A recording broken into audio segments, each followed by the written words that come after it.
We're talking to Mr. RPatton and Mr. Matthew Walker, two participants in the sit-in movement. Before we had our break, Mr. Patton, you were talking about the philosophy in a real sense of the sit-in movement and etc. But let's talk about your first sit-in, some of the experiences that you had in dealing with that. Well, my first sit-in was that it was very calm.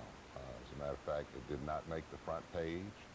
We were way back in the back of the page, and the people, they closed the counter, but there were people who were outside looking in the windows of Press and Woolworth and those stores and wondering what was going on. And it was a very peaceful sit-in. I was also a part of what we called then the aristocrat of bands, the A&I Marching 100. So I would imagine that there were times when I was not able to sit in simply because of band rehearsals going out of town. But everything was orderly, and we had a very excellent teacher and teachers, not just Lawson, but Kelly Miller Smith played a great and a very important role in the sit-ins. Very good. And you, Mr. Walker, in reference to your sit-in, you were in the Freedom Rides, and the sit-ins came before the Freedom Ride, I understand. That's correct. Is that right? Now, what made you decide to leave after the sit-in and made you decide to become involved in the, say something about your sit-in participation and then how you became involved in the Freedom Ride? Okay, well, first thing I have to say about my sit-in participation, well, I would just like to add a little bit more about those nonviolent training workshops led by Reverend Jim Lawson. We were well-grounded in the philosophy of nonviolence, and some of the things that Reverend Lawson used to bring us on board as to what nonviolent protest was about was a couple of passages, for example, from Matthew and Luke in the Bible, which spoke of turning the other cheek. Okay. Another resource he used was Henry David Thoreau, who had written the essay on civil disobedience, where Thoreau talked about in an unjust society, people of conscience have an obligation, a moral obligation, to speak out about those injustices. I think that one of the things he said was that the only place for a righteous person, a person of conscience in an unjust society is in jail. So that was kind of the background. And he also talked a great deal about Gandhi and how Gandhi had used nonviolence. And one of the things that, just to give you an idea about Gandhi's philosophy, is that Gandhi had said at one time that an eye for an eye can end up making the whole world blind. So we were well grounded in a theory of nonviolence, and I think that thorough schooling about nonviolence accounted for the fact that nobody in any of the demonstrations ever retaliated violence with violence. So that's credit to how really well speaks well of what was going on, especially when you think about the nature of violence. And you can probably tell us, Mr. Patton, about the nature of some of the violence that you met during this movement. Well, actually, I did not meet any violence at all. You got put in jail in the Freedom Ride. No, I was not put in jail in Nashville. No, but on the Freedom Ride. The Freedom Ride, I was in jail, yes. Well, talk about some of the violence you experienced on the Freedom Rides.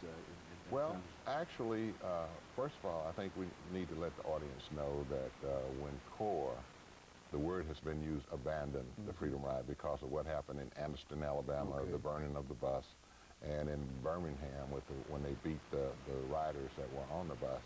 And CORE flew into New Orleans, and then they dispersed and went back to Washington, D.C. Well, we were, I think at the time, trying to desegregate the movie theaters downtown, and it happened on Mother's Day, May 17th in 1961.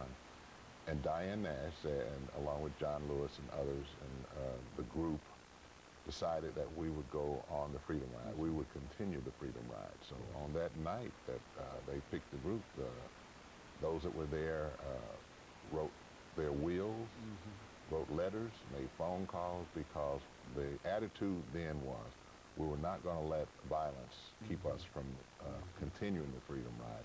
And there was a possible chance that you might not come home because of what happened in Anniston and Birmingham. And we were on our way to Montgomery and then into Jackson, Mississippi. But the only violence to the Nashville students happened in Montgomery. In Montgomery, Alabama. In Montgomery, Alabama. As part of that, yes. As part of the as a part of the movement from Birmingham, the bus route going in, the ultimate, they were supposed to go on into New Orleans, Louisiana, but it stopped in Jackson, Mississippi. And so I think the point was made in Jackson, so there was no need to go on into New Orleans. Well, now when the participants decided to make out their wheels, and that was a real serious moment in terms of what the whole activity, was it not? Well, I look at it like this. In Nashville, it was small wars. We had little small battles, you might say, with the stores. We were just getting ready for the big war. And the big war, to me, was the Freedom Rides. Because of the results of the Freedom Ride affected this whole nation. Of course, the sit-ins did too. But the Freedom Rides really put the cap, in my opinion, on this whole nation. Okay, and of course you participated in the Freedom Rides too, did you not, Mr. Walker? Yes, yes, I did. Were you incarcerated at one time during the rides? During the Freedom Rides? Yeah, during the Freedom Rides. Yes, I spent a total of 39 days in jail in Mississippi. First at the Hinds County Jail in Jackson, Mississippi, and then at the Parchman Penitentiary. So that was as a result of riding the first bus into Jackson from Montgomery after the Freedom Rides had been stopped by Corps. So we had a lot of police protection going to Jackson. As soon as we got to the bus station in Jackson, we walked into the white waiting room and were immediately arrested and carted off to Hinds County Jail. Now, it took a lot of courage, and that's one thing I can't get over, because, you know, I never participated in the movement, but I was of age. I was at A&M College in Pine Bluff, Arkansas at the same time.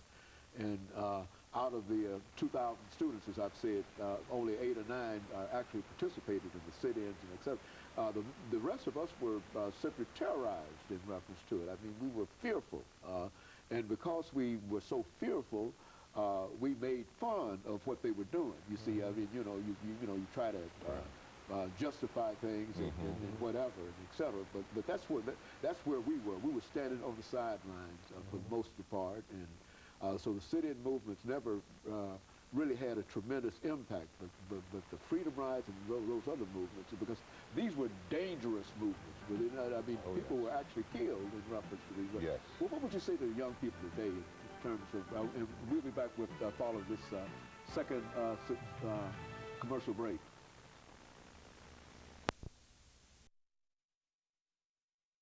We're talking to Mr. Rip